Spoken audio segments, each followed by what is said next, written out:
Peace, everybody. My name is Maya Crown Williams. I am founder of MECCAcon, Midwest Ethnic Convention for Comics and Arts. Today we have the Back to Black panel, part 2, Back to Black, Accuracy versus Acceptance in today's comics. Today, right now, we have 2 more people joining us. Right now, we have Jason Reeves, Greg Anderson Ellisay, Dedren Snead, J.M. Hunter. We also have Professor Gil Ashby and Horacio Hall coming in. I'm going to let each 4 of them introduce themselves really quickly, starting with Jason. I'm Jason Reeves of 133arts.com. We're an independent publisher. We're also an independent comics printer, and we publish comics like One Nation, Kid Carvers, and our most recent comic, Kickstarter funded, Retcon. I am Greg Anderson Ellisay. I'm a writer, comic book creator. My main series is None of the Were Spider, which is influenced and based off of Anansi the Spider from West African and Caribbean mythology. And a lot of my works tend to emphasize and take inspiration from just Black mythology and culture in general, from Africa, Caribbean, African American stories and so on. Howdy y'all, my name is Dedren Snead from Atlanta. I have a fantasy comic series called Sorghum. It's African fantasy about girls that beat up monsters, and pretty much work in fantasy and science fiction. Hi, I'm J.M. Hunter. I'm originally from Southern California, but by way of Columbus, Ohio now. I'm the publisher of BACK2, which stands for Big Ass Mini Comic. It's a anthology of over 400 pages, over 60 different creative people in it, including Tim Silly, Dedren, Jeffrey Brent for Jedi Academy. And I mainly work in independent comics as far as an artist and a writer and publishing, as well as the founder of YACA, which stands for Young Artist Creators Alliance, which focuses on ages 18 through ages 6 or 18 and getting them to create comics and produce their own stories.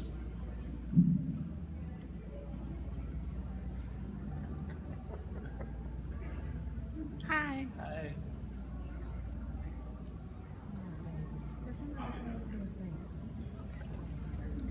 Okay, so I don't want to ask the same questions I did yesterday, but one of, some other basic questions I do need to ask. So what is your main, if somebody asked you specifically, because these first 2 brothers especially have 90 comics each, what would be, if somebody had to ask you, what is your comic that you're mostly known for? What is it? So briefly describe it with the title. Does it have any awards, like Glyph Awards? Shout out to the Glyph Award. Is it on me? Yes, Jason. Okay. I'm not good with the mic.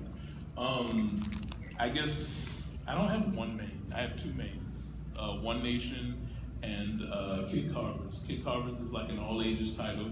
It's about twin geniuses, Marley and Charlie Carver, who are essentially mad scientists in 8-year-old bodies. In their neighborhood, there's a rash of bike thefts, and Charlie, who's the boy twin, his bike gets stolen. And Marley, who's like the more assertive twin, is like, no, we're not having this. So they use their genius and their gadgets to solve the mystery of the backyard bike bandits. One Nation is our Glyph Award-winning comic about, it's like a superhero comic. It's about Deacon Taylor, aka Paragon, who's a soldier in the Middle East. His unit gets ambushed, and he has to reveal his abilities to save that unit.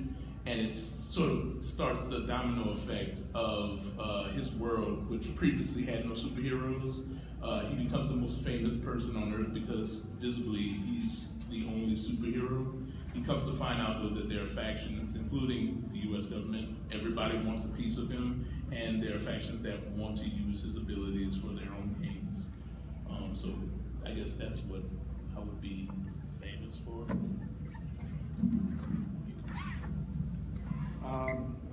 Most well known for his None of the Were Spider that I showed earlier.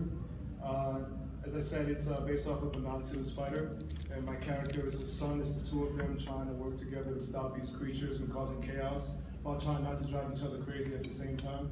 And he accidentally opens up these portals to different worlds that incorporates a lot of the various different Black folklore characters that show up.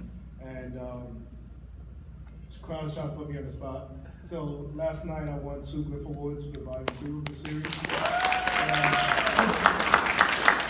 And last year I won 3 others for the same series, so I'm very excited about that. Thank you. Real quick, the Glyph Awards, in case you all don't know, the Glyph Awards is held at ECBAC, East Coast Black Age of Comics.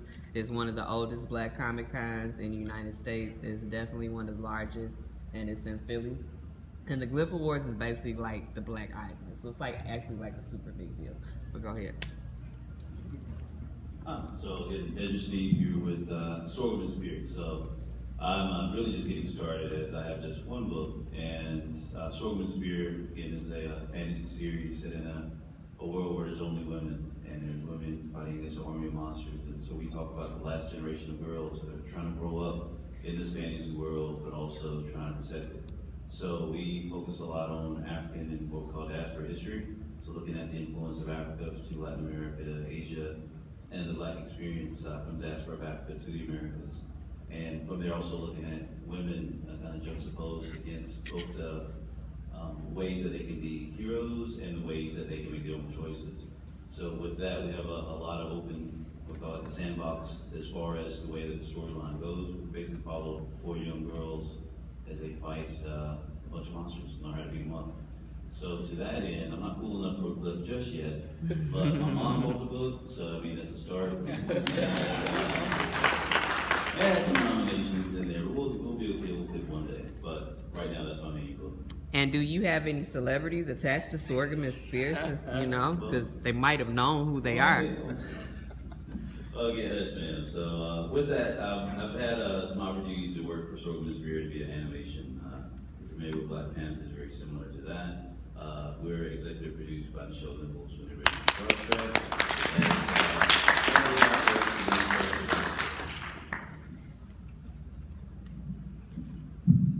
I guess what I'd be known for mainly is my art style. As far as I use the color, it pops a lot, as well as taking more of a satire approach to some fan favorite characters, and also imagery-wise, I do a lot of horror type of stuff, and it's very vibrant.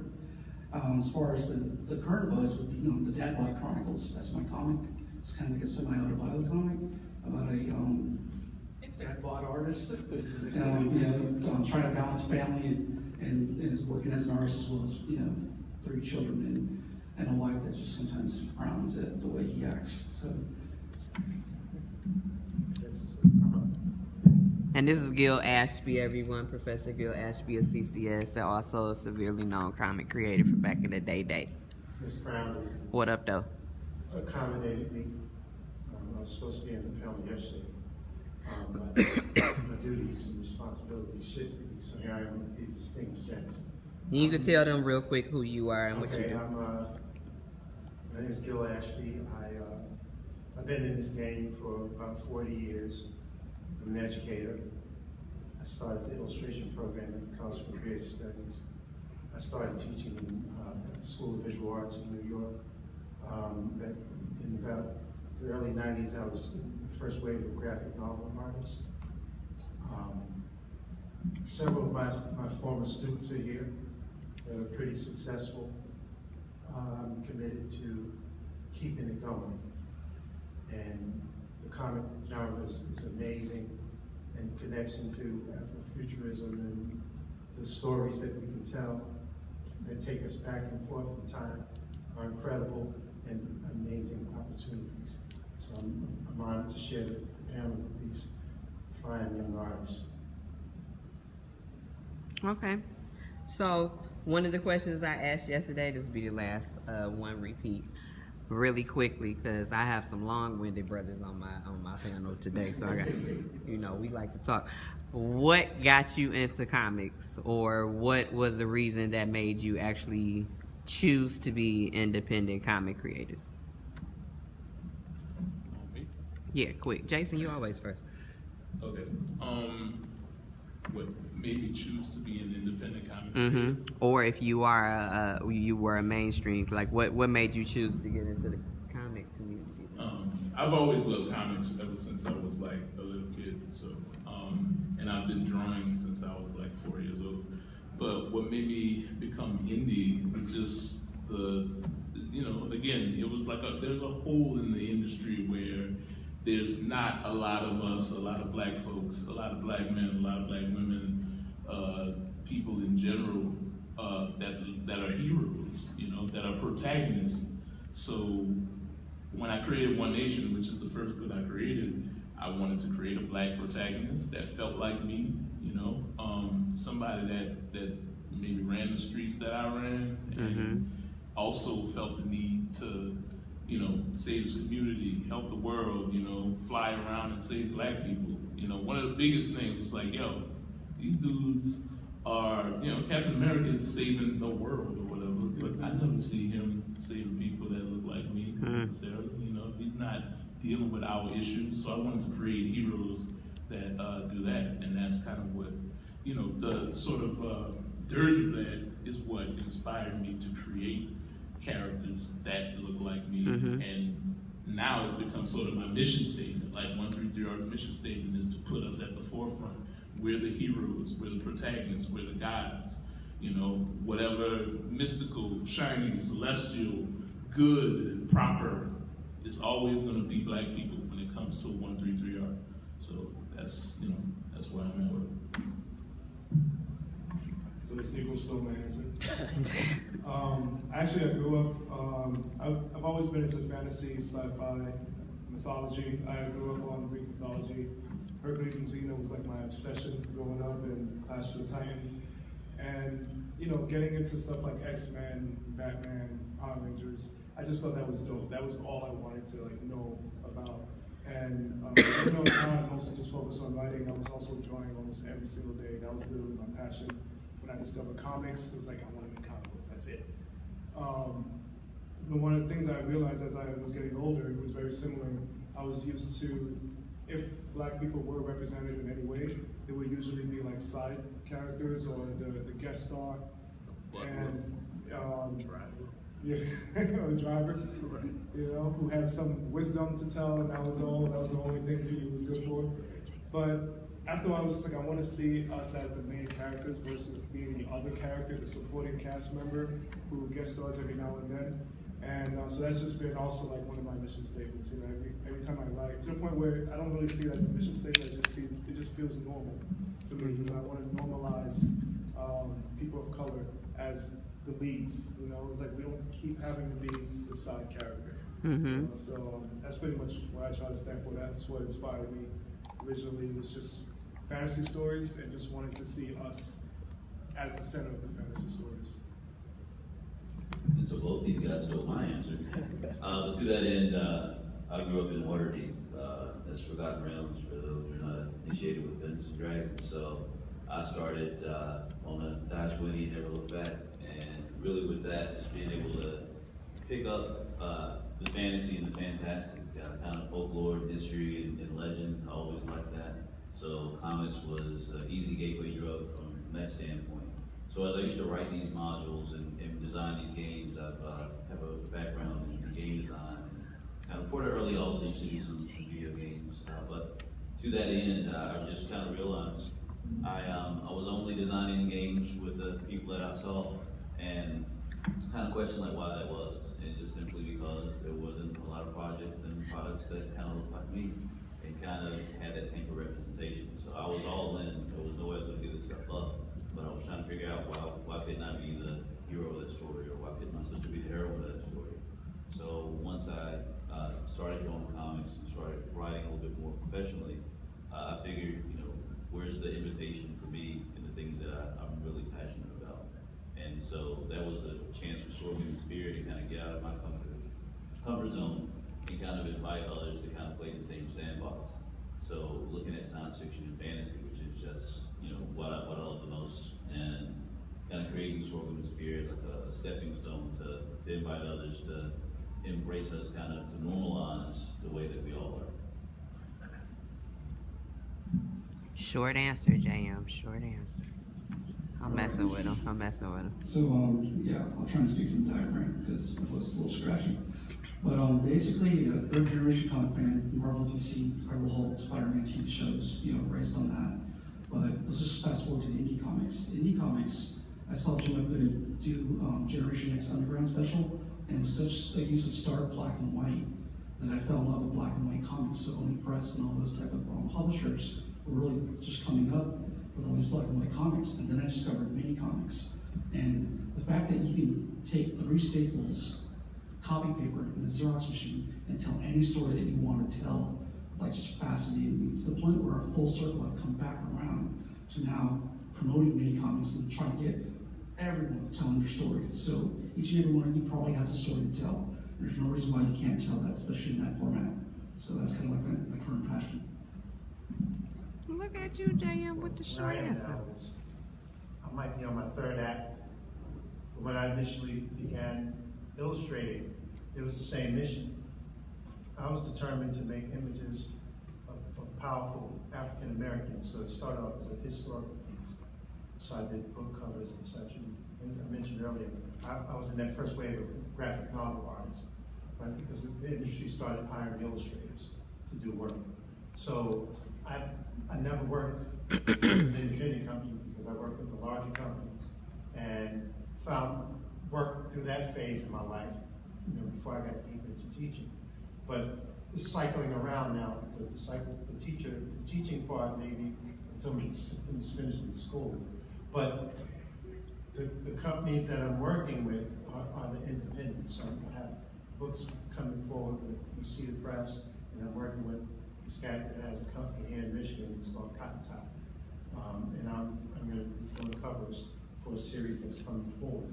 So it's a cycle, and it's a cool cycle. But as I said earlier, I'm surrounded by my students here.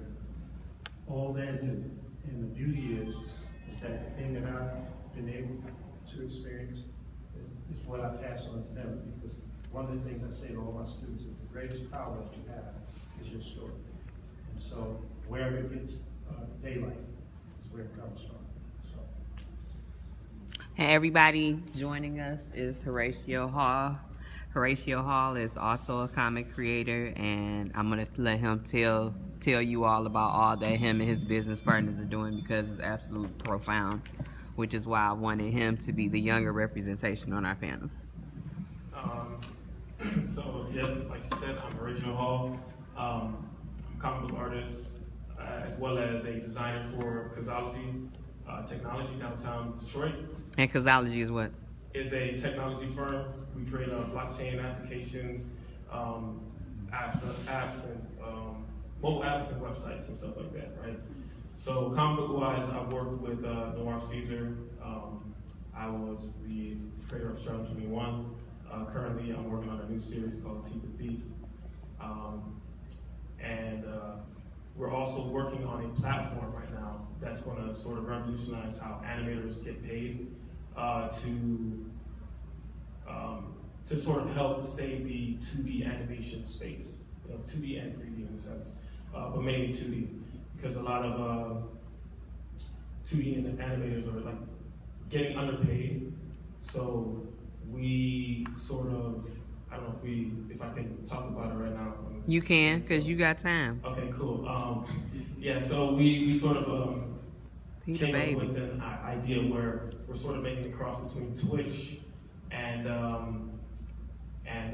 like Netflix for animators, right? So where you can post your animations, and there'll be a live stream, sort of like a TV channel, and people will be able to watch your show, and then also find you like your own Netflix page, watch your series, and if they like your stuff, donate to you directly right there, similar to people on Twitch. So we're currently in our pre-alpha phase, and we're going to continue to build that out. When the time's ready, we'll tell the name, and we'll allow Maya to blast that to all of us. They telling me I can't tell y'all half the stuff I already know, so. Yeah. But I definitely wanted to make sure that I had younger representation on everything that I do, because that's really why I do what I do, is to make sure the next generation knows that they are just as powerful as the people that they always come to cons to see, because some of them are doing far more than people I know that's 3 times their age. So that's why I wanted to make sure that they came and represented also. So because I don't want this to be a super serious panel because I'm not a super serious person. What is your favorite comic book that inspired you to start being into the community? And why is that your favorite comic book? It doesn't have to be a specific character. It could be either a specific character or it could be a specific comic book series. What was the reason that made you read comic books and be like, you know what, I want to do this shit too?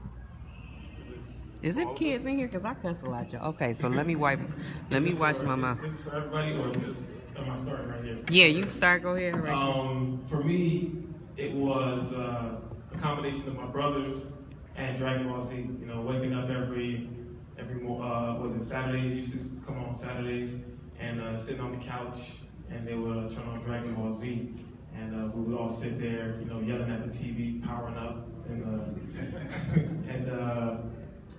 we would draw and just draw the characters, copy the characters and whatnot. And then I remember, you know, it's pretty much Dragon Ball Z. I'm just gonna leave it there. Okay. Yeah, I don't want to go along. Right. Comic series that inspired me to be into the community, like the Black community. Quick answers. Interesting. I like TV shows. You know what I'm saying? Okay, Like that worked too.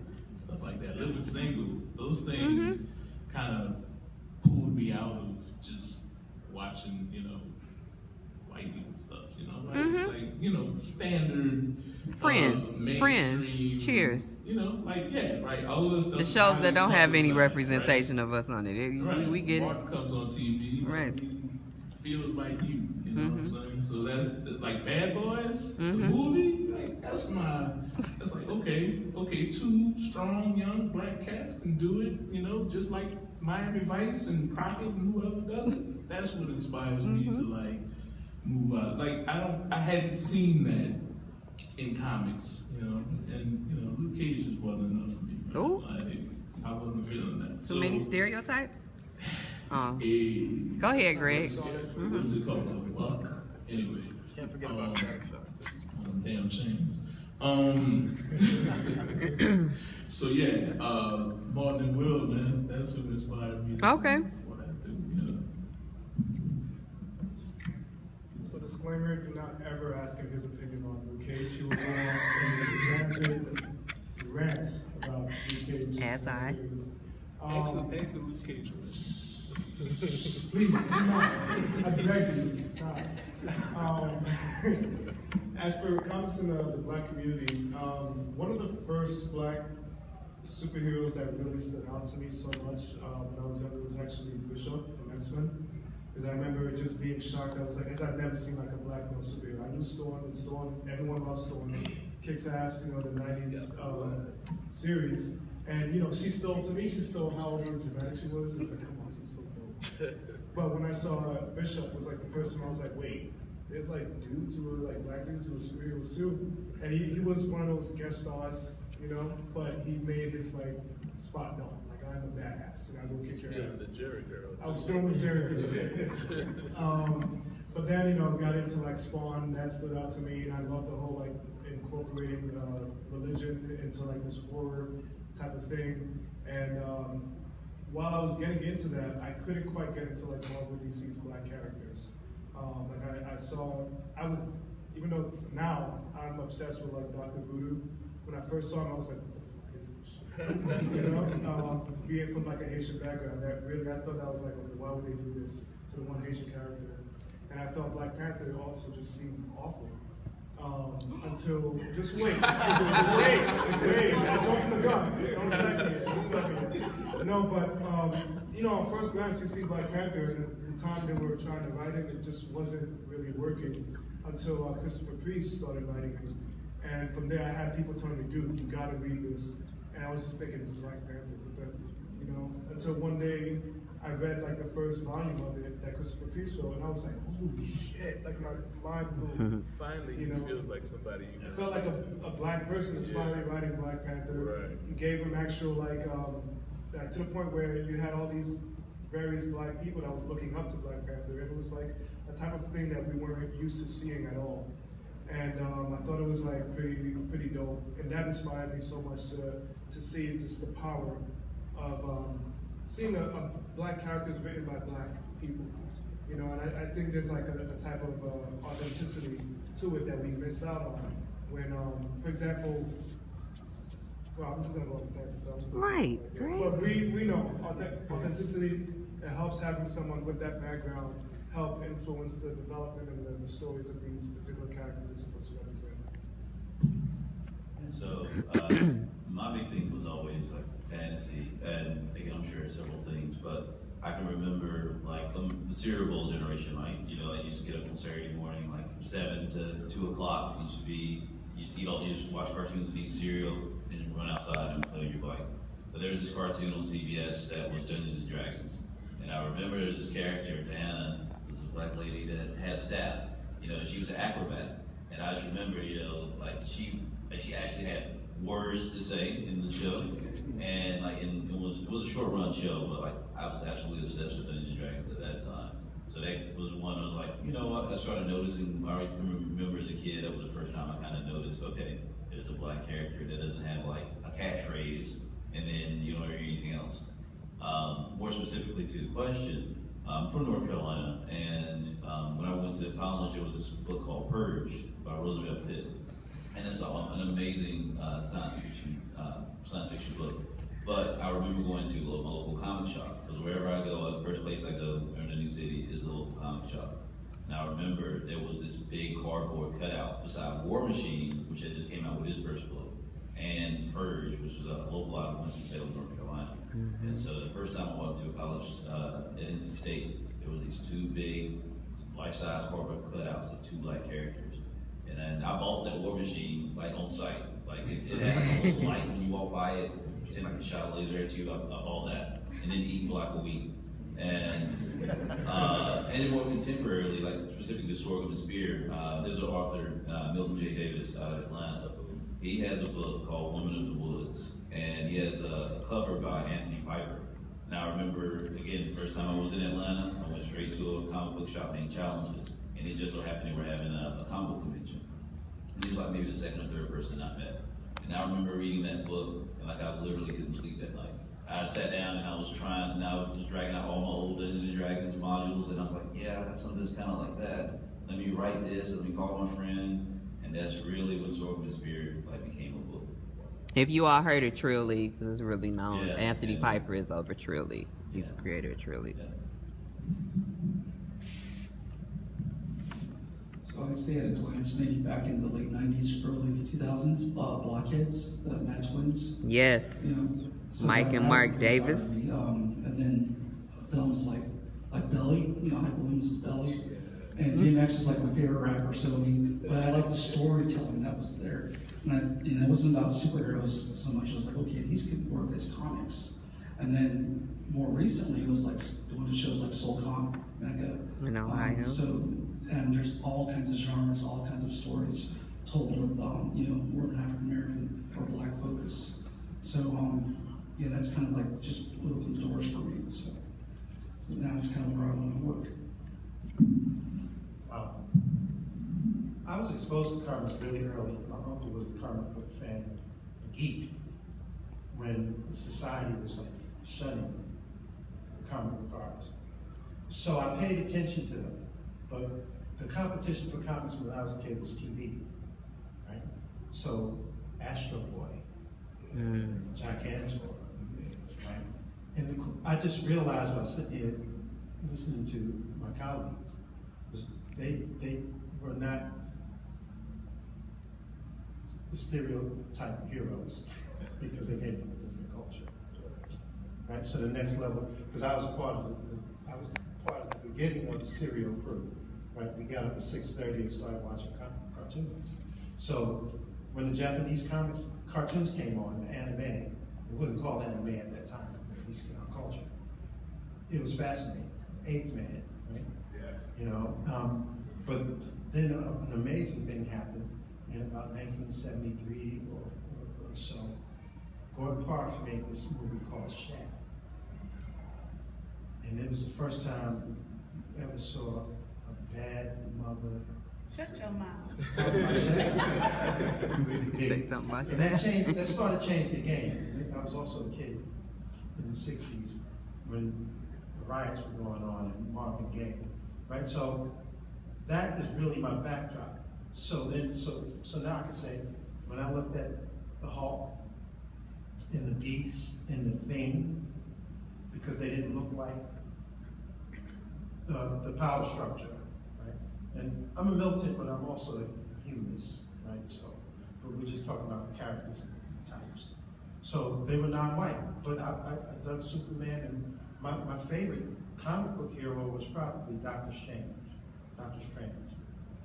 I didn't pay attention the way you guys did because it was a comic book, right? And I was off to other things.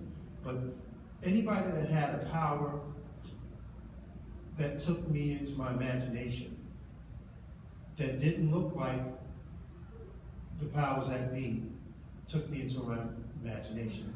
So my art is an amalgamation of that, all those things, and that's why I mentioned Afrofuturism, because the personal art that I make is about transcendence, or it's about individual power, but in a very high level of consciousness and awareness, right? And that becomes a universal thing. So our art and these stories, right, are influenced by these things that we have in common, right? So whether it's like nationalist, right, or it gets off the block, right? It's a powerful story, and we've all been influenced by that. So one more thing, the cats that I grew up with created milestones, right? So the books that you guys saw that turned you out and got you excited were being produced by my peers. So that's kind of like where I am on the chain. Milestone Comics, for who doesn't know, Milestone Comics was started by Dennis Cowan and Michael Davis and Derek Dingle, Static Shock, Hardware, Icon, Rocket, all of that stuff.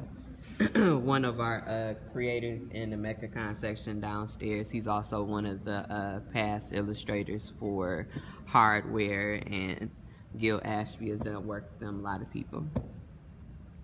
And one thing that this panel is about that I'll touch on briefly because we're running low on time, how do you all feel about the surgence of Black comics going into Hollywood as far as film, big film, Netflix, Hulu, Amazon, TV shows, etc., and the accuracy depicted on culture? I know Greg is about to rant, but how do you, the rest of you all feel? Because me and Greg are real touchy about African spirituality and culture, so when it gets pimped out on shows in very inaccurate ways, you know, we get a little irritated at that. But I'm gonna ask you, well, not all of you, how do you feel about that, Jason? How do you feel about the heavy surgence of indie comics? Because it's indie comics that they've been highlighting lately. It's a lot of indie comic books. What? Let me. Yeah, exactly. Like my only issue is gatekeeping. That's Exactly. the issue when it comes to that. We need Black gatekeepers. Mm-hmm. We need young brothers like these cats. Y'all gatekeepers. Mm-hmm. If y'all ain't now, y'all gonna be gatekeepers. Y'all creating a platform. Platform is distribution. You know what I'm saying? And everybody who's gonna be on that platform is gonna be a producer. You know what I'm saying? That's what we need. Gatekeepers, Black gatekeepers. That's why I created the comic book company. That's why I created a printing company. I'm gatekeeping. I'm opening doors for other people where there wouldn't be doors before.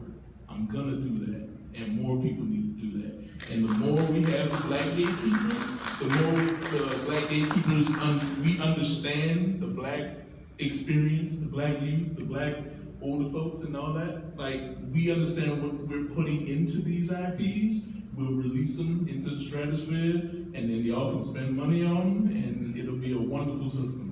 And spend money downstairs in row C also. Straight up, C block. Right, You know C what block. I'm saying? Go ahead. C block.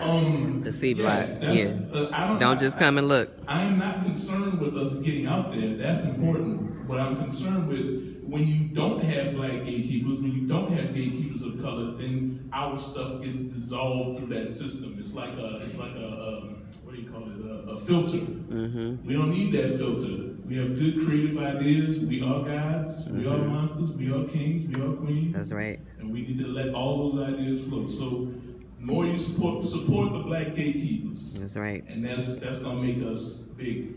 Go on your right. And then just Greg answer that also, because I would love for them to know how you feel about accuracy and culture in film, because Greg and I were very emotional about American Horror Story Coven. But go ahead. So Papa Samedi. Baron Legba. Go ahead. There is a slight snippet of it when I brought up the whole Dr. Voodoo representation. I'm sorry, brother. Well, he was Brother Voodoo, and he became Dr. Voodoo about like a decade ago. Right. But essentially, Right. no, it's, Trust me, Greg know about that. all right. Before I go, all right. So All the old folks about to check you, Greg. he's also one of those characters that without actually reading a lot of stories originally, just visually, I was like, why one Haitian character? Why does he look like this way? You know, like he's walking around, no shoes, he has his feathers, and it was just very weird. But it was like as I started getting older and I started doing research on actual like black spirituality and religion and belief systems, and I would actually go back and I learned that the creators who actually created that character did their research, you know, to the point where, wait, he's actually a voodoo priest superhero. And I'm so used to black spirituality being represented as this evil, devil worship thing. And Like American Horror Story like Coven. American Horror Story, season 3, Coven, that I absolutely detest and hate. To this And day. Luke Cage season 2. But go ahead. But specifically about Coven, and it really, this is the one thing that annoys me the most about Coven is the fact that because of the fact that a lot of us, especially black people, we don't really know too much of our See, like, responsible. religions, our Yeah. black spirituality and culture. So we've been ingrained to believe our belief system is devil worship and that it's evil and it's something to be ashamed about. To the point where we were beaten mentally and physically to deny all that stuff. And it still happens to this day, even in the way that we dress. It's finally accepted when white folks start wearing, you know, their hair a particular way, their clothes a particular way, they start speaking with a specific type of vernacular, and all of a sudden now it's good, you know? Thanks Now to it's accepted. thanks to MTV. Thanks to, you know, MTV, just media culture in general. Exactly. Old school. And so my whole thing is like, it's like with my stories, I just want to change that narrative. You know, there's so much about like black culture that just because you see a kid walking down the street with a do-rag doesn't mean he's done. Come on with Take a it. chance that he's probably like the sweetest kid you ever know, except he's just trying to keep his hair straight. Right?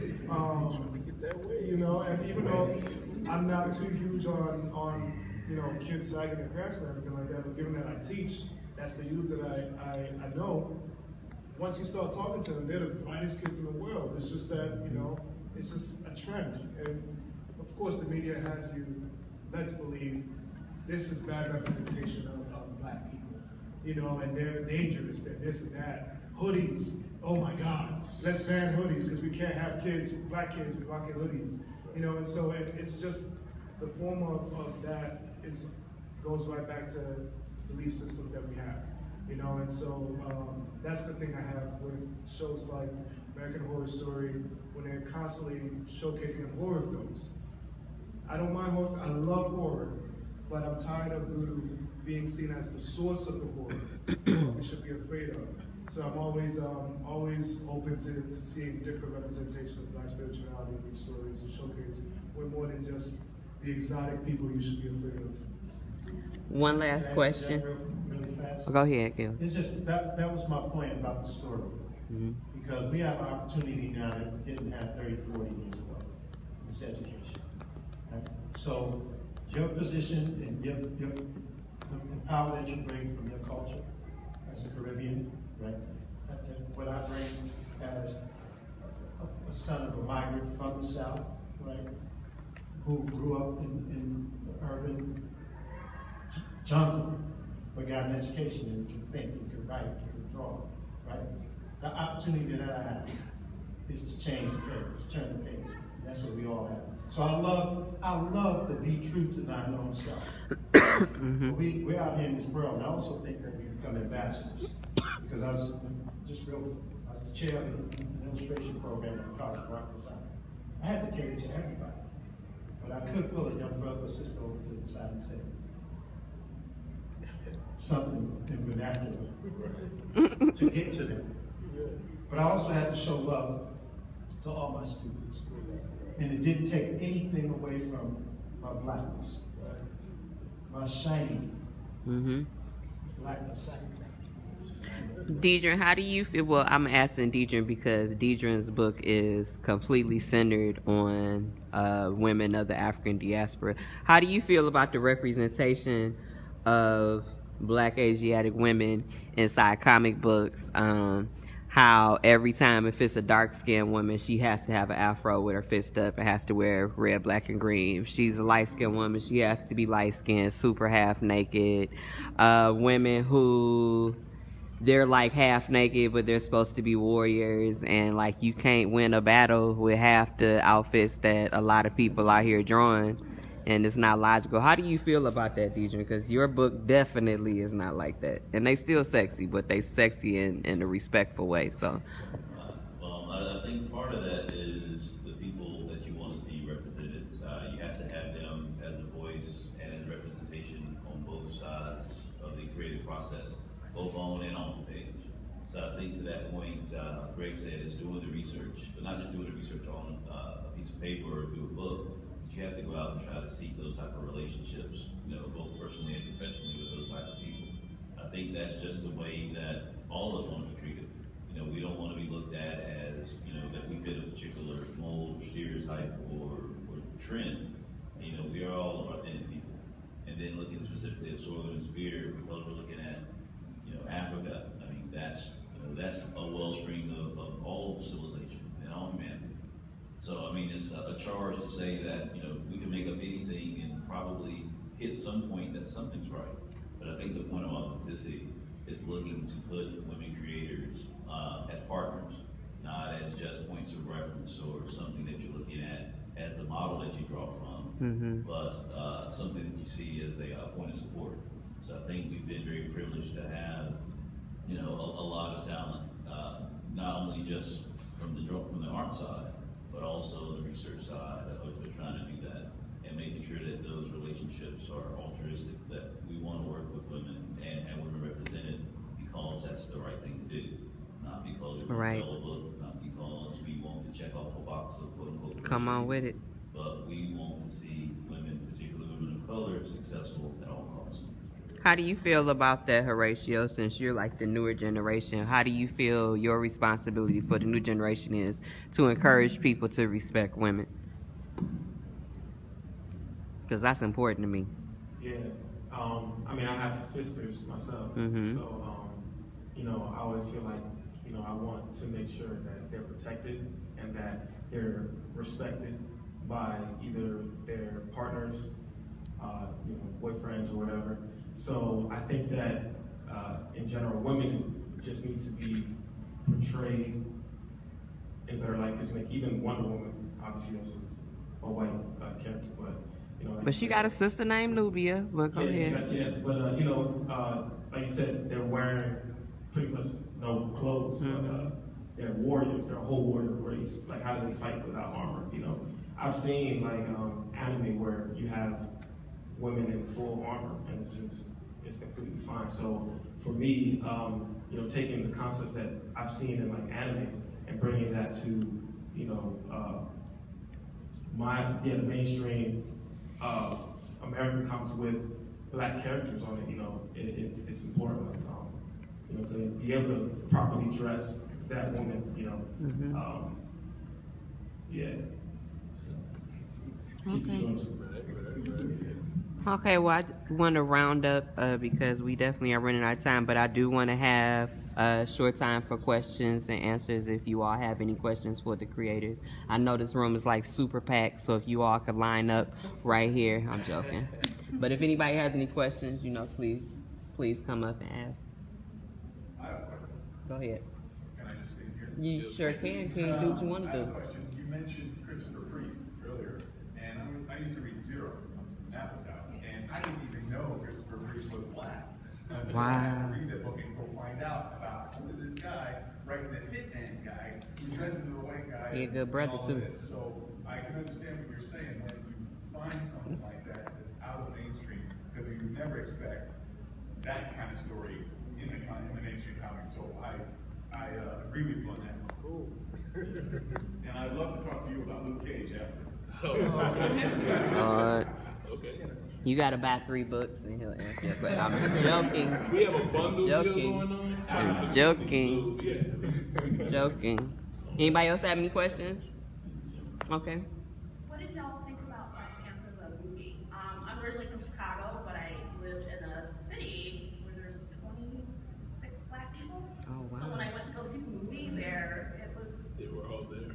they were all there. And it was really like nice, amazing moment. But I just kind of interesting what your impressions were of the actual film and if it triggered anything for you guys. Short answers. There were 90 lines. We can't go into black. We can't go into T'Challa rants. I thought the movie was great. Gave me a lot of emotions, especially when I saw Killmonger. I really related to Killmonger the most. It was kind of sad, you know, because I saw Black Panther, you know, T'Challa, and I saw that whole culture there. But then Killmonger came in and quickly stole my heart because I related to all his struggles, like everything he was talking about, being disowned by his own culture, you know. I'm Jamaican myself, but I wasn't born in Jamaica. So like, I even sometimes get disowned by my own people, you know, like, oh, you don't got the accent right, you know, all this, you know. So I could really relate to Killmonger. Here we go. I thought it was amazing. Here we go. Go ahead, Jason. Look, I did not hate Black Panther. I love Black Panther. I think it's amazing. I think it's a stellar film. It's one of my favorite films. And it's been feeding all of us since for the past 2 years. Been trying to help. Yeah. I think less Definitely. the involvement of Disney, because you hear things back and forth about how hands-off they were with the movie. I think all the honor and gratitude goes to Ryan Coogler. Indeed. Ruth Carter. What's my girl that won? We forgot, She's but from she my dope too. hometown. One long lock. My girl that won for the set design. Right. I forget her name. I'm sorry. Hometown. I'm sorry. We both from New Orleans, but yeah, the honor and the exalting goes to those people, because those people made that movie what it was.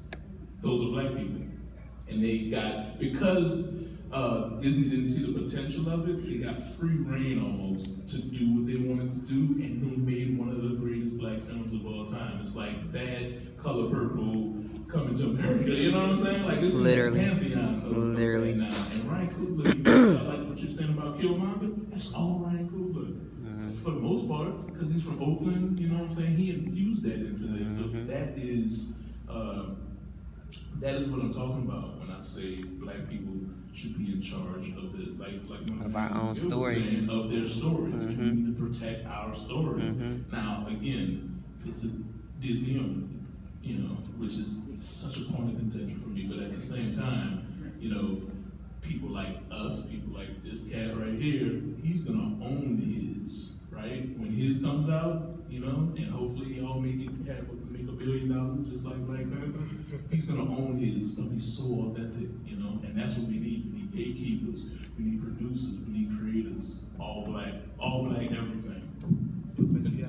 Straight up.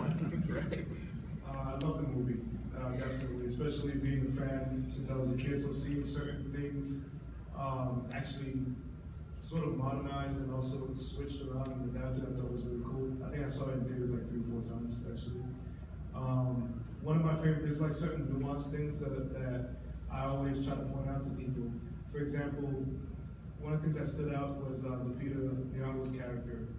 This was one of the very first times I saw it in a movie, and especially in an action film like this, where the lead female love interest was dark, like very dark, to the point where, not to the point, but Chadwick's character, T'Challa, was just smitten by her, you know? And it was just like, usually you don't really see that. Like we're so conditioned to not seeing it, we don't realize how much of a big deal that was. You know, we're usually very used to seeing the either brown skin or very light skin love interest. So to me, that was something that just stood out to me. It was just like, finally, you know, and not even just that, it wasn't like she was a damsel in distress either. Like she was kicking ass throughout the whole movie. You know, and like little nuanced things like that was stuff that made me really appreciate that movie, even more so than just being a great Black superhero film. You have any other questions? I have a question. We have enough time for just one more. Oh, someone asked me a question though. Oh, okay. Oh, Yeah, yeah, yeah, no, she- I'm not good. My question is, do any of you do any like mentoring to kids in the community who may be interested? Oh, you're a teacher? Oh, okay. Yes, mentoring every day. It's all Mhm. 99% black. Oh, okay, Mhm. okay. Because sometimes, like in our culture, if it's not looked at as popular or something that may be difficult to get out of children, so because all of you are doing amazing things, it's good to mentor the children. And can I just say, my first person who I thought was a superhero was Jack, and I'm gonna get you, sucker. So that's who I thought was a superhero. So when you said Shaft, I was like, yeah, okay. Let me throw this one, because it's real important. I'm doing I just finished a Saturday drawing class. At DSA. Basically drawing for illustration with DSA. Oh, okay.